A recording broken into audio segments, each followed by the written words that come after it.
thank you all, and it's good to be here in the Neve Shalom Synagogue. This issue is very emotional and controversial, and it's not always my privilege to be in a synagogue. So you know, it means a lot to me to be able to be here. You know, I was scheduled to speak in the Jewish Federation in Salt Lake City, of all places. Salt Lake City has a Jewish community, and you know, they always joke that if you really want to be a Gentile, go to Salt Lake City, because the Jews there are Gentiles. So I was scheduled to speak in the Federation, and then we arrived, and the Federation discovered who I was too late to cancel. So I got there, and they basically wouldn't let me in. Okay. The next year I came back to Salt Lake City, and a Jewish group there had organized for me to speak in one of the Jewish schools. And at the last minute that was canceled with pressures from whoever in the Jewish community. So one of the members of the Jewish community, a very prominent doctor, very prominent in the community, basically called the leaders of the Jewish community into his home for a meeting. I was there. And he's prominent enough that they couldn't say no to him. And he brought in the leaders of the Federation. He brought in the Hillel people from the different universities. He brought in rabbis from the various synagogues with the question, and this was really, I thought, brilliant. The question he posed to them was, why can't we talk about Israel? Why can't we talk about Israel? Why can't Jeff Halper, who is today an Israeli, I've been in Israel now for 35 years, why can't Jeff Halper speak in the Jewish, but not just Jeff Halper, anybody with a peace message can't. Because of course, I'm not balanced, and I'm, you know, all that. Well, that's probably true, but my presentation isn't balanced. And at the same time, of course, in the Jewish federations and so on, Daniel Pipes can speak. You know, people that Netanyahu can speak in Vancouver. In other words, people that represent the right wing and even an Islamophobic position can speak freely in the Jewish community. But people that come with a more nuanced message of peace are locked out. And that, I thought, was an interesting way to approach it. The question is, why can't we talk about Israel? And what I want to start with is kind of a funny thing to say. But, you know, Israel is a real country. You know, it's not just a construct. It's not just a projection of the Jewish community here. It isn't Leon Uris in Exodus. And it never was. It isn't Golda Meir. It isn't the kibbutz. It isn't a lot of blonde-haired farmers and so on. Israel's a real country. There's all kinds of people living there. You know, the Jewish majority is now only 70% in Israel. So 30% of Israelis are not Jewish. It's a very vibrant country. It's a very conflicted country. It's a very interesting country, very dynamic. And I say that because people don't want to relate to Israel as a real place.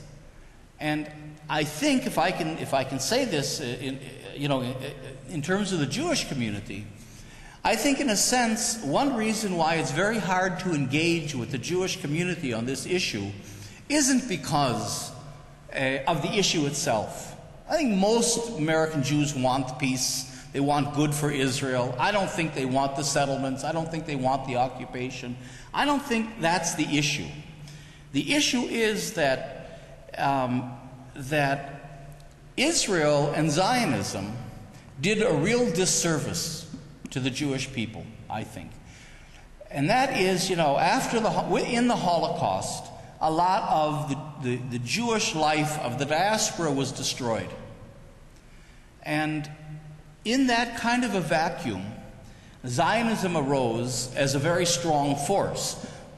before World War II, Zionism was not an accepted force, as you well know. In the Reform, for example, Reform and conservative communities, Jewish communities in the United States, they were anti-Zionist up until 1948 and many after 1948.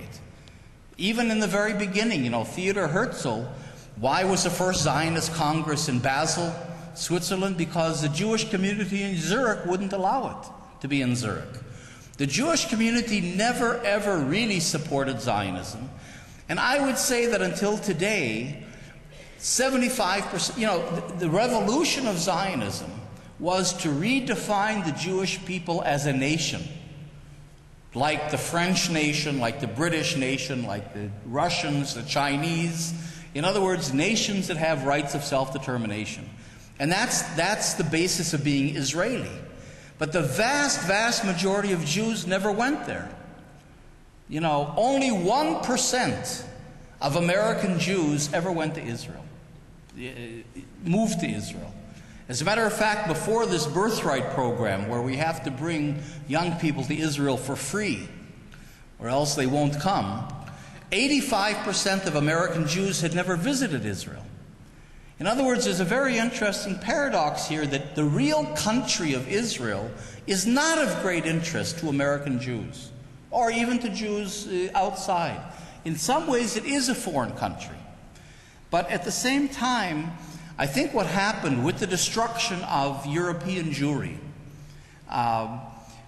was that Zionism kind of leaped into the breach. It was the only real organized Jewish movement in many ways. And you know, again, many of the Jews in this country that didn't go through the Holocaust, you know, were socialists, communists.